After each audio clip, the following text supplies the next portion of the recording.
Zhang. I'm butchering it, I'm sorry. From Shanghai Astronomical Observatory. So Pengjie, has been here before. It's at Toronto. You were a student here working with him. He's not currently at Shanghai. Today he's telling us about self-calibrating weak lensing systematic errors. Thanks. So it is a great pleasure to be here and give a talk, especially given the fact that I was a former student here. So I will show you some proposals to self-calibrate weak lensing systematical errors. These include the intrinsic alignment, the photometric redshift errors, and the multiplicative error in the shape measurement. So for the weak lensing, so we can describe it as a mapping from the source plane to the image plane. So this mapping can be described by a 2x2 matrix. And in this matrix, kappa is the so-called lensing convergence, and gamma 1 and gamma 2 are the cosmic shear, which distorts the shape of the galaxies. So to a very good approximation, these three are not independent to each other. All these three components can be compressed into one degree of freedom.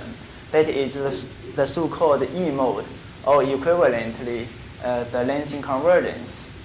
And to a good approximation, this lensing convergence can be expressed as the matter density projected along the line of sight from the observer to the source galaxy. And basically, because the matter density is mainly dominated by the dark matter, so weak lensing basically allows us to directly see where the dark matter is. So, but that relies on how do we measure gravitational lensing. Weak lensing can be measured through various observable consequences. So this is a very popular figure, which I don't know the original source of this, so there is no citation here or the reference. So suppose this is the true galaxy distribution. So if I put a lens at the center of this galaxy, so it will be distorted like this. So now we see there is a shape distortion. This allows us to measure gravitational lensing through the cosmic shear. This has been done in the blank sky from the year 2010. This year is the 10-year anniversary of this event.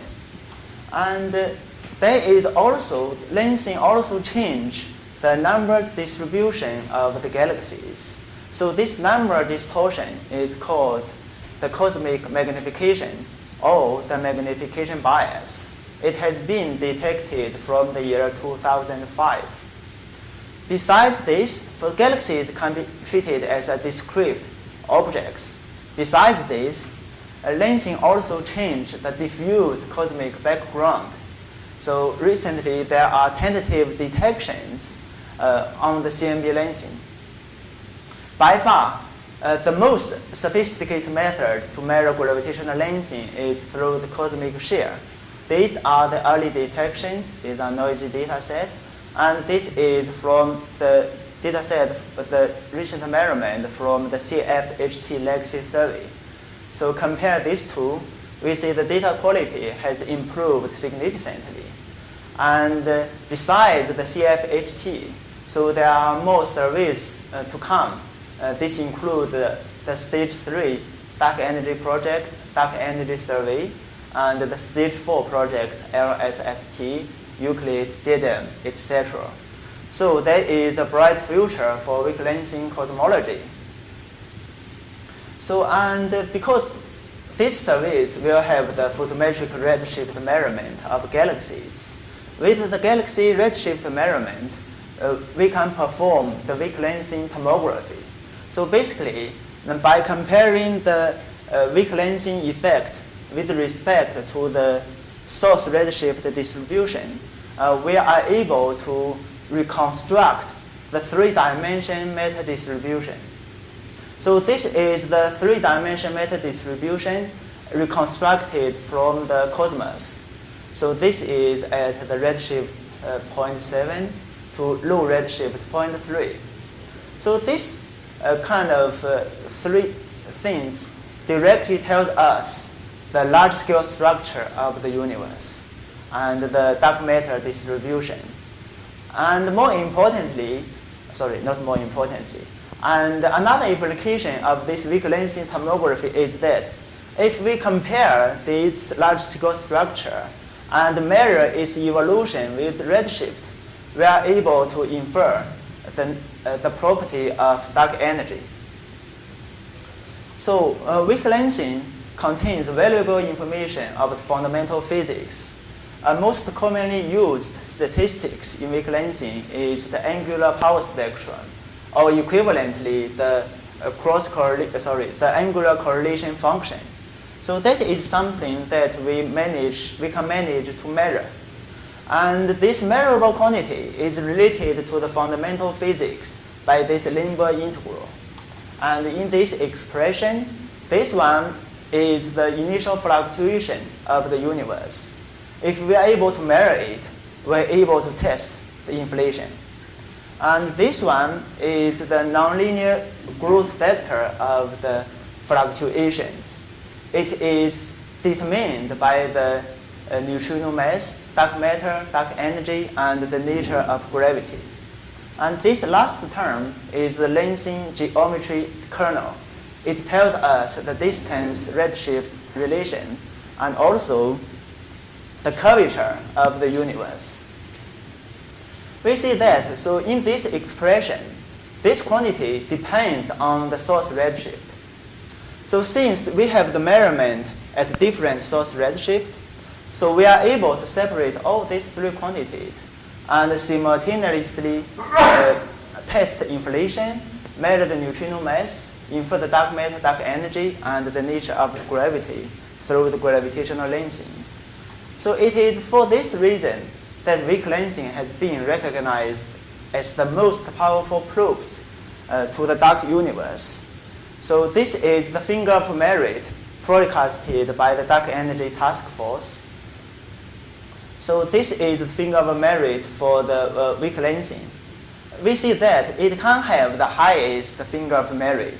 That means that weak lensing has the greatest potential to probe the dark universe, namely, for example, the dark energy. So however, if you look closer, you see that there is a large uncertainty in the forecast of the finger of merit. This is largely caused by the big uncertainties to control systematical errors in weak lensing cosmology. So in another word, to do weak lensing precision cosmology, so we need both the precision measurement and the precision modeling. None of them is easy job, and none of them has reached the required accuracy, especially for those stage 4 dark energy projects. So here I just want to show you one example. This is a long to-do list for the weak lensing precision modeling. We need basically, in principle, we need to run many simulations to understand the nonlinear evolution and gravity in a general dark energy modified gravity models. For example, for those dynamical dark energy, I think Pat has done simulations for this. And besides the gravity, we need to understand other force. We need to understand the influence of the baryons. And besides these two, there are many high-order corrections that we need to deal with each by each. For the precision measurement of weak lensing, it is also very challenging. So my talk will focus on the cosmic shear. And in the cosmic shear, our task is to reconstruct weak lensing through the galaxy shapes that we see. And we know the galaxy shapes that we see is the galaxy intrinsic shape distorted by the lensing, and then by the atmosphere turbulence, and then by the telescope point spread function. And so the lensing-induced shape distortion is about 1%. The intrinsic galaxy shape is somewhere around 30%. The PSF and seeing-induced shape distortion is about 10%. So basically, the noise is overwhelming the signal. So it is certainly not easy to do precision measurement through cosmic shear. So there are several sources of systematical errors. First, we need to know how to correct for this PSF. So if we are not do it correctly, it could produce some kind of errors. And even if we are able to do this step perfectly, we still need to separate the intrinsic shape through the lensing-induced shape distortion. And particularly, we worry about the intrinsic alignment. And thirdly, so we need to know where are those galaxies, because the lensing signal depends on the source redshift. And for those weak lensing surveys, usually we could measure billions of galaxies. We are not able to measure the spectrum of each galaxies and infer their spectroscopic redshift. So basically what we do is to have a multi-color bands and to measure the photo-Z redshift. The photo-Z redshift is just an approximation to the true redshift. It could not only have a random error, but could be also have the systematical errors. So uncertainties in the photo-Z is another source of error. So basically, for the cosmic shear precision measurement, there are basically three types of major sources of systematical errors. This one, and this one. So for the PSF correction, we can express the error as a zeroth order term or the additive error and a linear term, or this is a so-called multiplicative error, because it is proportional to the signal. So this represents as an overall bias of the measurement. So the existing shape measurement algorithms have a multiplicative error around about 1%. So, but for those stage 4 dark energy project, what we really need is a factor of U or a factor of 10 improvement. So it's a convolution, of the original galaxy shape on the sky with the PSF, right? Yes, and So also why the is that same. multiplicative? Is Oh, that easy to see? That is, there are several reasons. So first of all, for the PSF, we don't know the PSF analytically. So basically, we use the stars to calibrate this PSF. And in a field, there are only limited number of stars. So, and you need to do the interpolation to infer the PSF at the position of the galaxies. And secondly, so there is the problem of the seeing. It is a kind of a random thing. So this thing will also distort the image. So, and then, I don't know, by some kind of error propagation, so this would be decomposed in this kind of errors. So, so maybe you may have a better I just have speculation that if you just smooth the field, all the galaxies a little more than you thought you did, then they'll all look a little rounder and the signal will look. It's proportional to the original that's what I'm saying. So this thing is a very complicated. It depends on many things: the original shape of the galaxies, the seeing, and even on the flux, or how bright of this galaxy is. So, I don't have a simple explanation on why it should look like this. So the second source of error is this intrinsic alignment. We know that galaxies are formed in halos, and we know that halos are embedded in this cosmic web. So, for example, this is the large-scale structure, and because of this large-scale structure, there is a long-range tidal force. This long-range tidal force will distort the shape of the halos and make the shape of the halos correlated over a large distance. And this correlated halo shape has been confirmed in n-body simulations very robustly. And the next step is to understand the shape of the galaxies, not the shape of the halos. What we know robustly is that galaxies reside inside of the halos, but it may not align perfectly with the halo. So there could be some kind of misalignment. But despite this misalignment, the galaxy shapes are still correlated.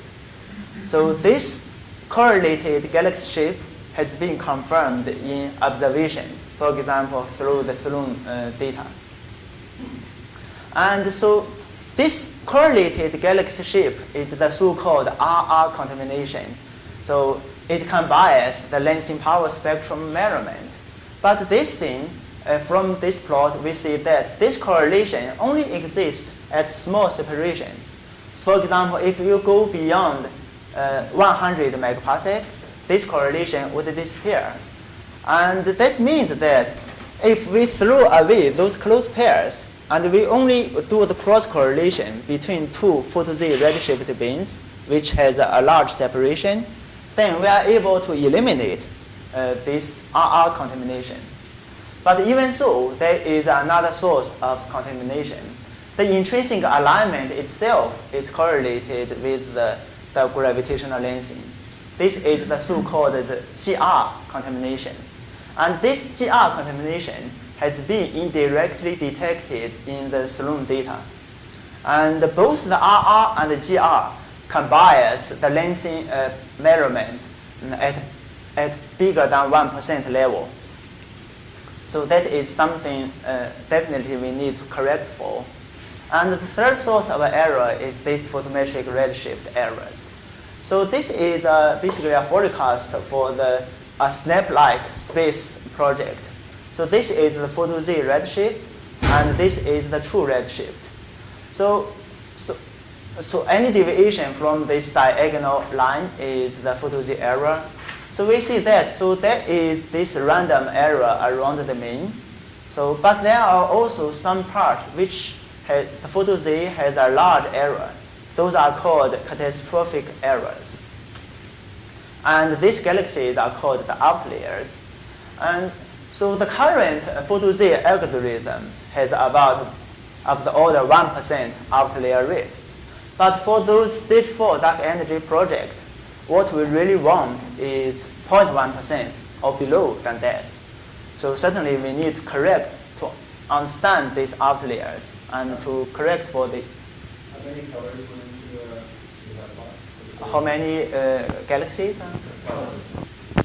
For this is, I think it's 6. It includes a near-infrared band. So if you don't have near-infrared band, it could be worse. So Yes.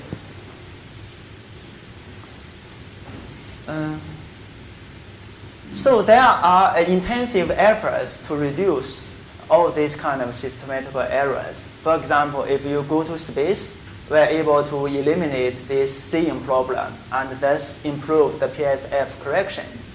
And if also we go to space, we can have these near-infrared observations and thus have a better photo-Z measurement. So the question that I want to ask is that, give me whatever the lensing data is, I want to know how to diagnose these systematical errors and how to correct for them. So to do this, we need to understand the information budget in a weak lensing survey. So I will focus on those weak lensing surveys with photo-Z measurement. And given this redshift measurement, we are able to split galaxies into different photo-Z beams. And because the lensing kernel is smooth and wide, for the purpose of cosmology, a coarse photo-Z beam is sufficient. Also, because the typical photo-Z error is somewhere around 0.1 to 0.2, usually people will choose a photo beam size, for example, 0.2, 0.3, or 0.5. So this is what I refer as the coarse redshift bins. And then, given each photo-Z bin, so along each line of sight, we have the averaged measurement of the shape. And also, we have the galaxy number density along each line of sight. Then we have three sets of correlations. One is the shape-shape correlation. So that is the primary statistics to measure the cosmic shear and to do cosmology. But besides this, we also have the galaxy number density correlation, and the cross correlation between the shape and the galaxy number density. So we can measure these three sets of correlation as a function of redshift bins and the angular scales. What I argue is that it is these two sets of correlation, the galaxy density correlation and the shape galaxy cross correlation, allow us to self-calibrate the photometric redshift and the multiplicative error. Here, by the meaning of the self-calibration, I mean basically model independent. Namely, when I do this, I will not assume any particular form of the photo-Z error or the multiplicative error. And I will not assume anything on cosmology. So, but this kind of coarse redshift bin doesn't exhaust the information budget of in a weak lensing survey. For example, if we look at these two galaxies within this redshift bin, so this guy has a higher photo-Z. Because there is a large photo-Z error, it doesn't mean the true redshift of this guy is higher than the true redshift of this guy. However, statistically, this guy indeed has a larger chance to have a larger true redshift than this guy. So this is a piece of useful information that lost in this coarse redshift bin. And what I want to argue is that it is this piece of information allow us to self-calibrate the intrinsic alignment, to dig out this kind of information, so we can do a second layer of the lensing tomography within this coarse photo-Z bin. What I want to show you is that by this superfine lensing tomography, we are able to self-calibrate the intrinsic alignment. So let me here to show you two examples how to do this kind of a calibration. First is the photo-Z calibration. Now suppose we have two photo-Z bins.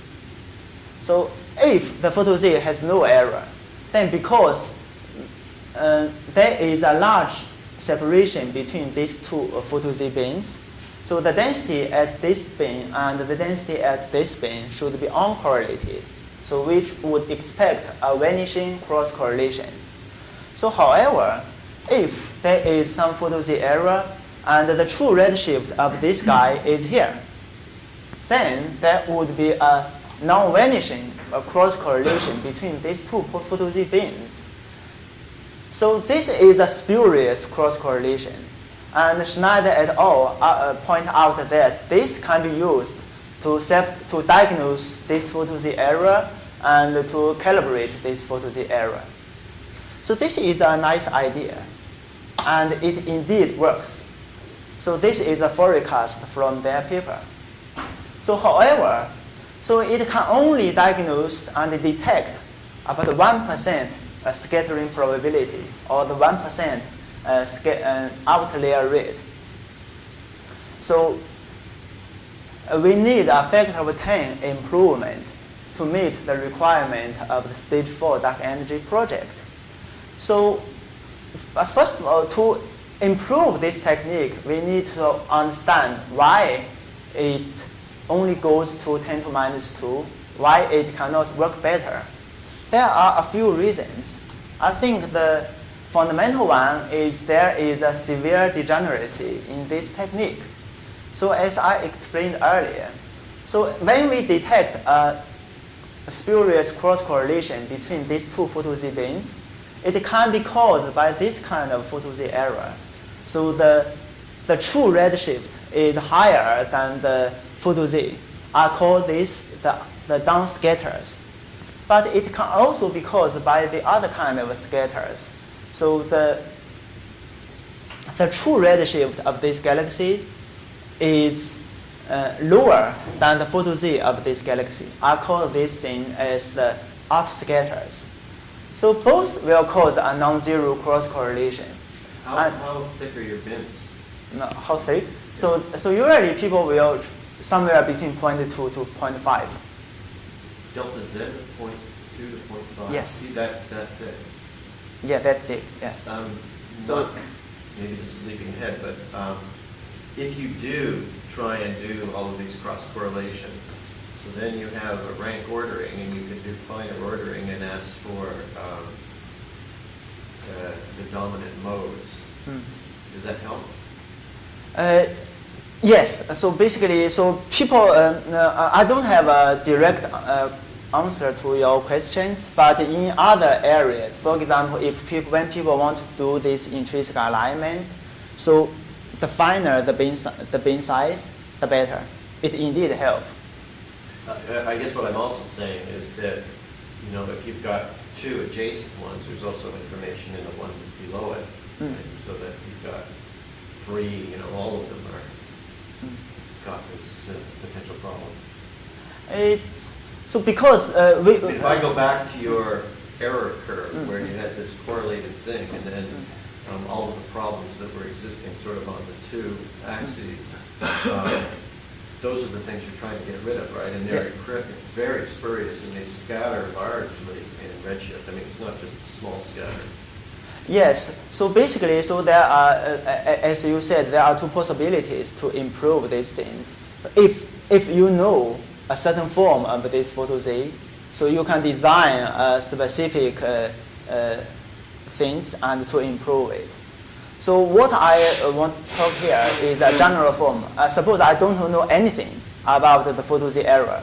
So I want to find a way to break this kind of degeneracy.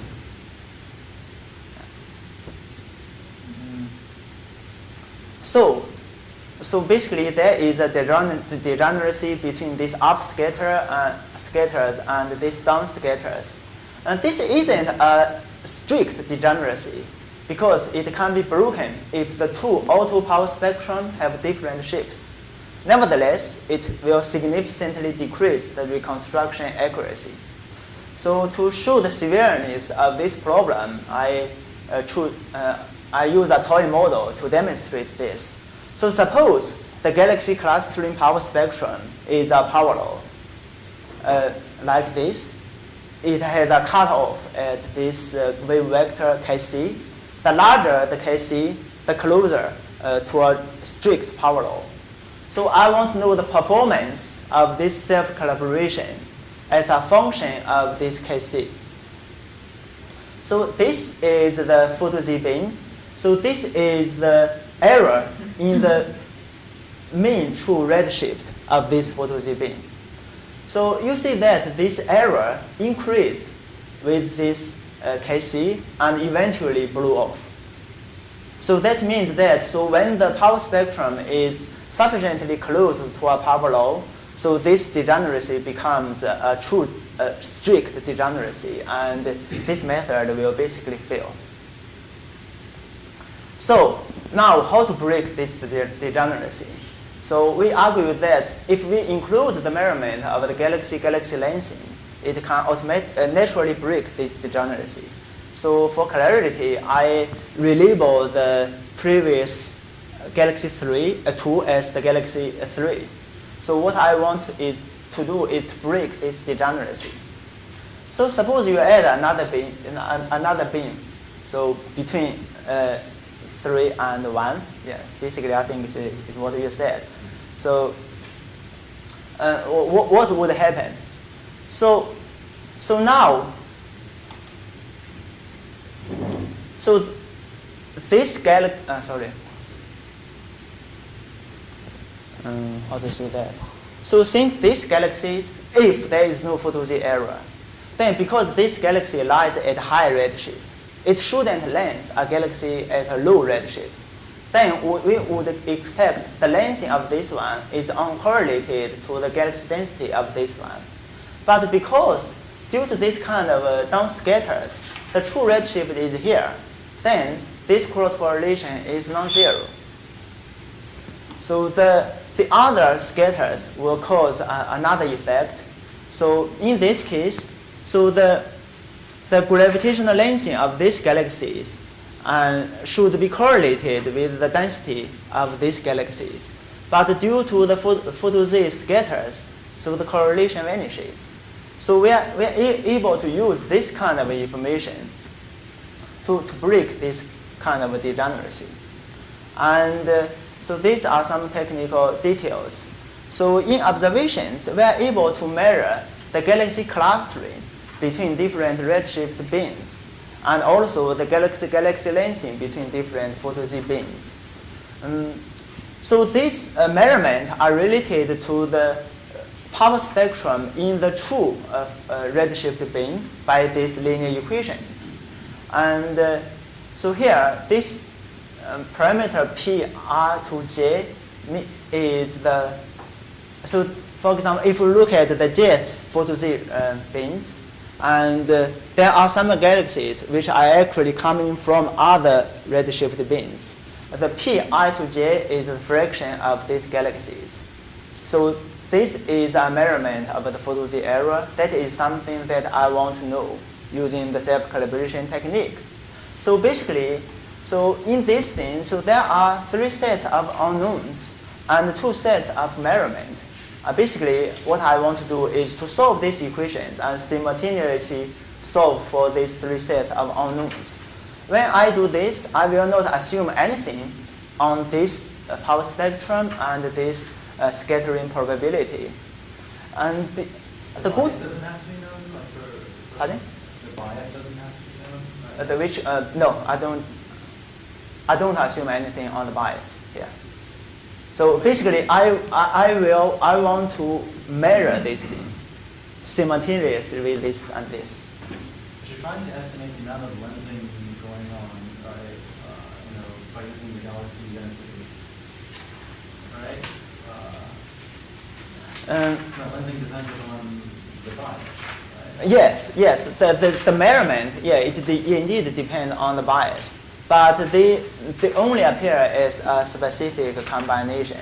All the bias factor comes into this equation, into this quantity or into this quantity. And if you look at here, so this one is quadratic in P, and this is linear in this quantity.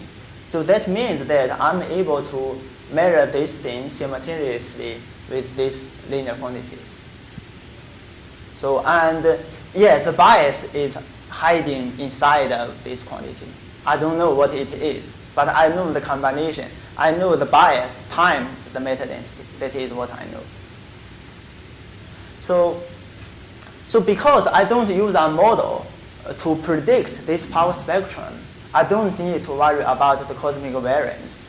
And the only error source in this estimation is the shot noise, or the measurement error. And due to the central limit theorem, we know that so this shot noise distribution becomes a Gaussian. And so then we can robustly write down the likelihood function like this. And this guy is valid not only in the linear regime, but also in the highly nonlinear regime. So this allows us to use all the information at all angular scales. So this is the forecast for the LSST. So we just go back to that equation.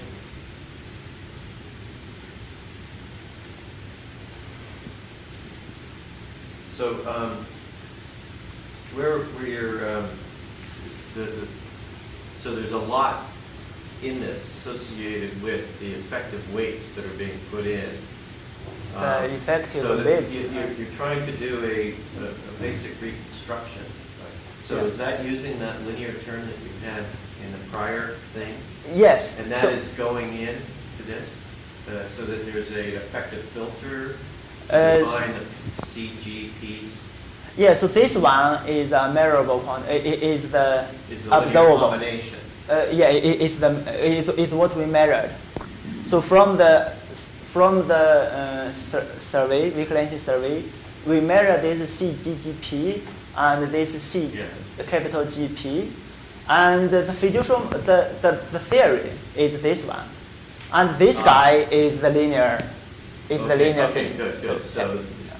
So the P is or the D is the R. Yes. Okay, There is confusion. Yeah. This is good point. Yeah. So this is the forecast for LSST. So let's focus on this beam. This is the photo Z beam between 0.5 and 1. And our method allows us to measure the fraction of galaxies coming from other beams into this beam. So for example, this is, we are able to know the fraction coming from the beam 0.0 to 0.5 to this beam. And this reconstruction is by no means perfect. So it has a statistical error.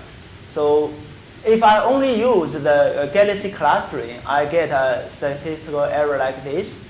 If I include the galaxy lensing, I would get a statistical error like this filled solid circle. So basically you see that, so including the galaxy lensing always helps. And in many cases, it can improve your constraint by a factor of few. So this isn't the dramatic demonstration of the advantage to include the galaxy clustering. To better see the usefulness of including the galaxy lensing, so I show another plot. So this is the photo Z beam. And for each photo Z beam, we want to know the true mean redshift of this photo Z beam.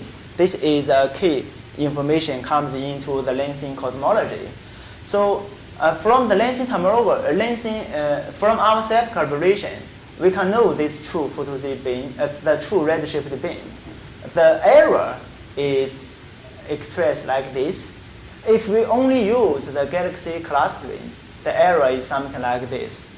However, if we include the galaxy lensing, so it becomes something like this, and it can often has a factor of 10 improvement. And now you see that, so that is this sweet 10 to minus 3. This is basically what required by the stage 4 dark energy project.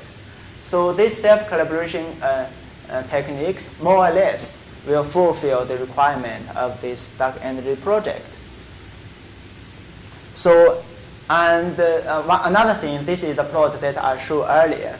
That earlier I showed that if we only use the galaxy clustering, so it has difficulty to break the degeneracy between up scatters and down scatters, especially for if the galaxy clustering is close to a power law. But if you include the lensing galaxy cross correlation, it is insensitive to this kind of degeneracy. So here is the forecast including the galaxy lensing. So we see that so the error only increases slightly, even if the galaxy clustering becomes a strict power law. So are there any data sets that this would be useful to apply to now? So I think the CFHT should be. That was my first example. Yeah. Would this make a difference to that? Yeah, I think so. I think so because this kind of improve because CFHT this is for LSST. Right. So for the overall, so the constraint would be poor by a factor of 10 or something. So but this relative improvement by including this galaxy lensing should be still true for CFHT. So I think the current CFHT only use this galaxy clustering to calibrate their photo Z. So if they are also use this galaxy lensing cross correlation, so they are able to improve their calibration. I think yes, it should be useful. So actually, that is one of the reasons that I chose this topic to talk here. So should one be thinking about this then? If you're trying to draw out the weak lensing information, should you be doing, basically are these essentially nuisance variables that you're marginalizing over, and then it's one vast Bayesian likelihood framework that gives you the fundamental cosmology as well as these nuisance parameters. That's the sort of idea of self-calibration. Is that the way you envisage this going, rather than determining this with this just being the target? So basically, so in this thing, so we have the shape-shape correlation. So that is primarily for the cosmology. In these things, I don't use that because I don't want to mess up with this thing. So and for this GG and this GG, so because of the bias problem, so it is dangerous to use it to constrain cosmology, right? So but what I want to show is that although they may not be able to directly constrain cosmology, they are useful to calibrate for those photozy errors. Mm-hmm. Once we use this to know the photozy errors, we can plug into Okay, the shape-shape your error. answer is you aren't envisaging a vast maximum likelihood calculation that has everything in it. You want to do it step by step. Yes, so yeah, I don't want to mess up astrophysics and cosmology. I think Schuba wanted to mess up. What? When Schuba was doing the scenarios of the self-calibration work, I think he wanted to mess it up. I mean, not mess it up, but use it simultaneously, and so that you would, and this is the typical situation in C and B, as you know. You have the nuisance parameters as well as the target parameters, and you do them both simultaneously. Yes, but the thing is that when we do that, so often we need to adopt some kind of parameterization or scaling relation. So it is this kind of scaling relation, so that makes me uneasy. So, but basically, so yes, so this kind of thing, if one wants to have a gigantic feature matrix, it is straightforward to include all these three pieces of information. There's no problem at all. Yes. But not recommended by the solid. People can do that, but not me, because You're conservative. No, not really, because I don't really like the numerical calculations, and even for this is a 10,000 by 10,000 feature matrix inversion. Okay. So I just found a trick to decompose it into a 500 by 500. I know how to do that, but if you include everything, so I don't know how to do that. Maybe you know.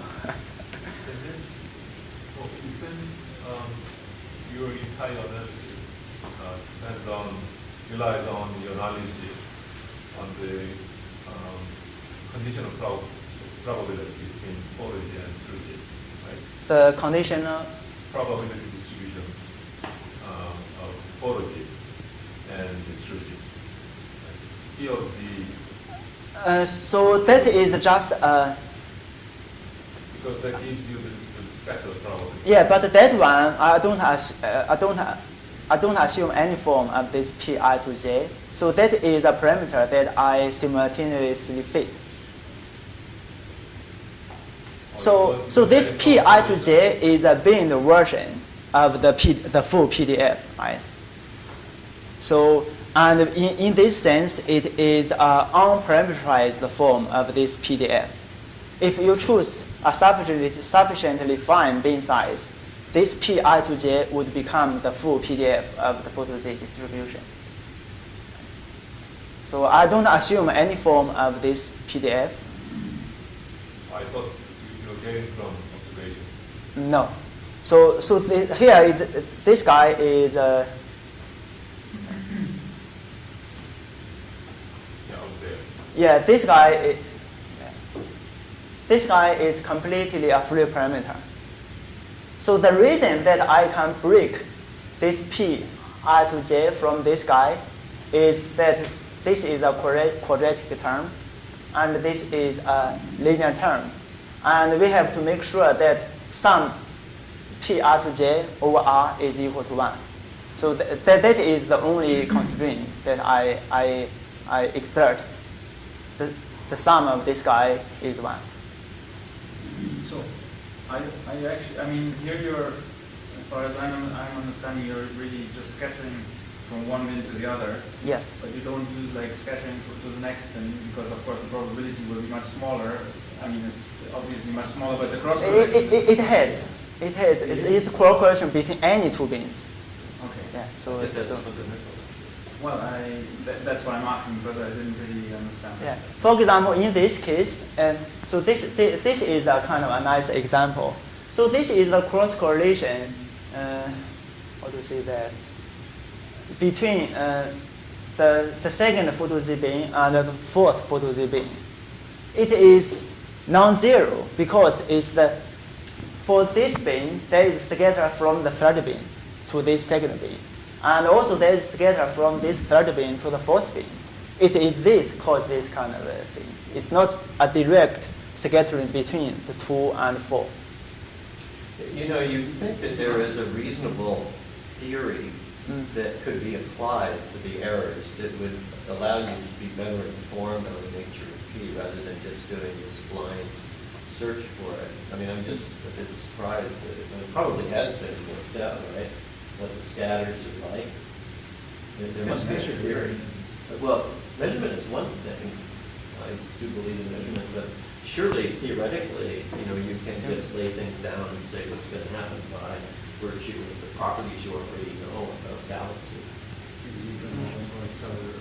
Well, I know, but you probably believe it well enough to be able to come up with a reasonable... 0.1%. I mean, Oh, no, I just meant that shape functions for P, so that you would have sort of interior structures, et cetera. You'd have something which is a little more than just bit and bin. it's also a function of the selection, the galaxy selection function that you're using for your particular survey, and this is safer, right? Well, I know that. It's just that I expect that there should be a Monte Carlo component to this, which is not being done. It's also a function of galaxy kind. Yeah. Yes. You don't know much about what galaxies type has at high redshift. Okay, so you're saying there isn't enough information at high redshift. Okay, well, that. So add that quick. So what? So basically, so here I demonstrate that this this can work. So but it's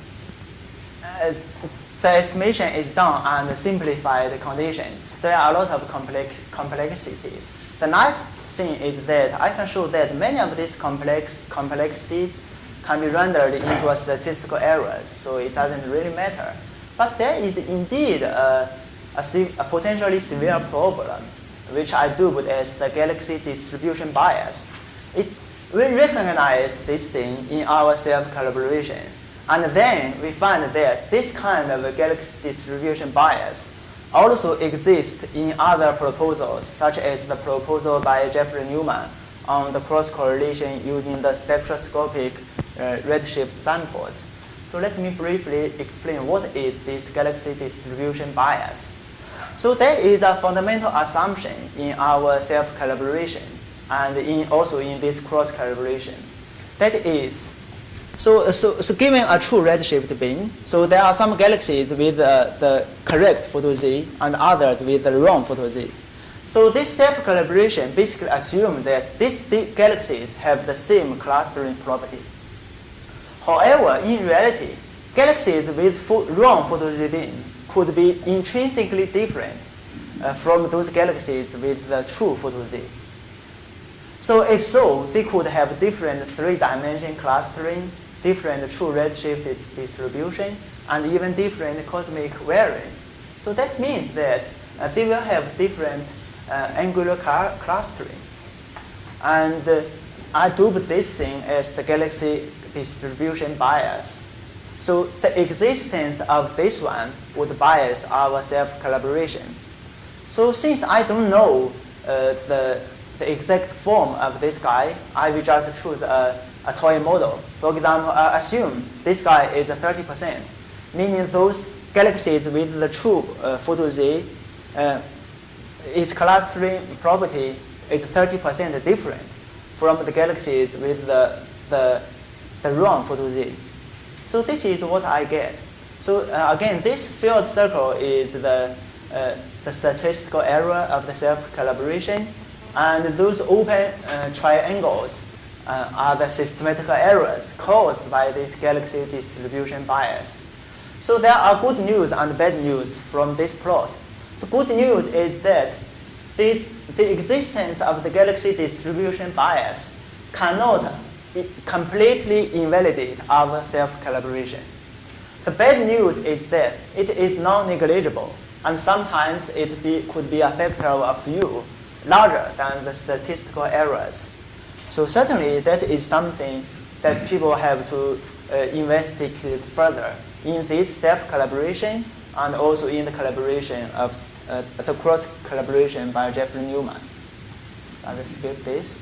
So finally, I want to emphasize that. So this self-calibration is complementary to the cross-collaboration by Jeffrey Newman in the year 2008.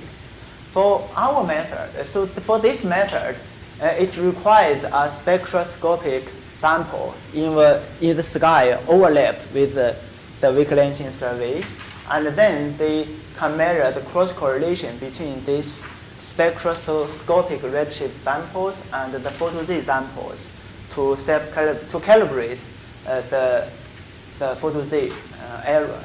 So our technique, it doesn't require on this external spectroscopic redshift measurement, and it assumes no cosmology. So, and it can be applied to the whole regions of the weak-lengthening surveys, so it avoids the issue of the cosmic variance in these photo-Z errors.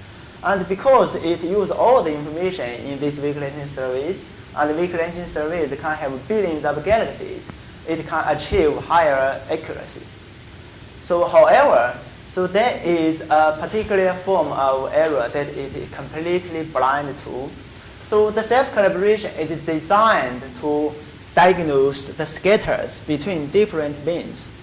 And for this reason, it is completely blind to a specific type of photo-Z errors. So suppose this photo-Z is a monotonic increasing function of the true redshift. Then this particular photo-Z error doesn't cause any mixture between different redshift beams. And thus, our method is completely blind to these errors.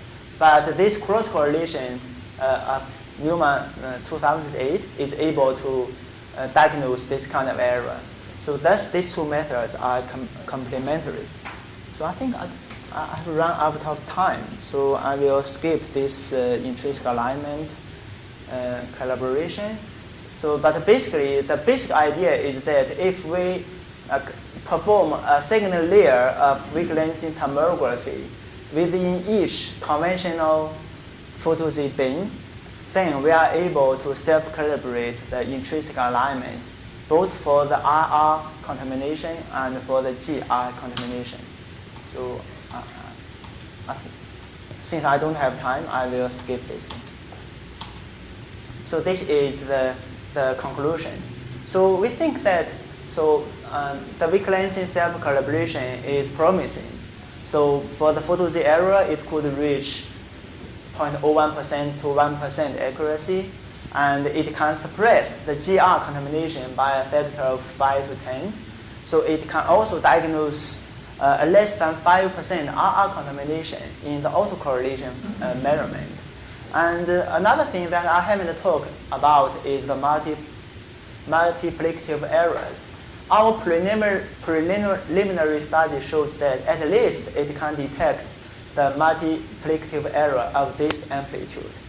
And I want to address that all these numbers are evaluated and simplified conditions. So the final answer would rely on consistent, comprehensive treatment of all of them, and given a more realistic service specifications and galaxy properties. And ideally, we should do this for a mock catalog and to better quantify the performance of this thing. So thanks.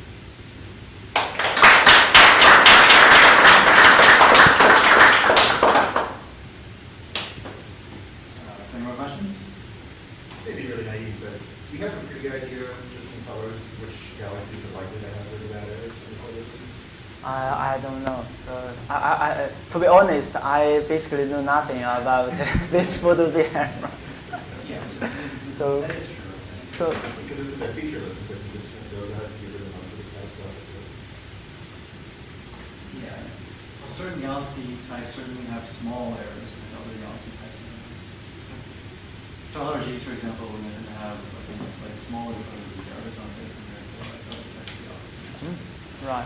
Yeah. So yes. That is critical. Well, they probably take this into account, right? Because they do have more than just minor set of information here. They have at least 3 colors.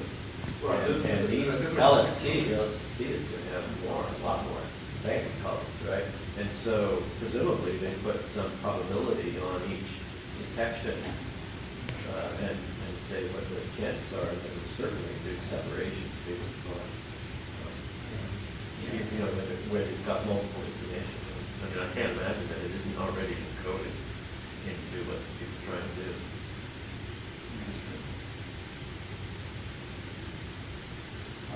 So anything else? Okay, well, thanks again. Thank you.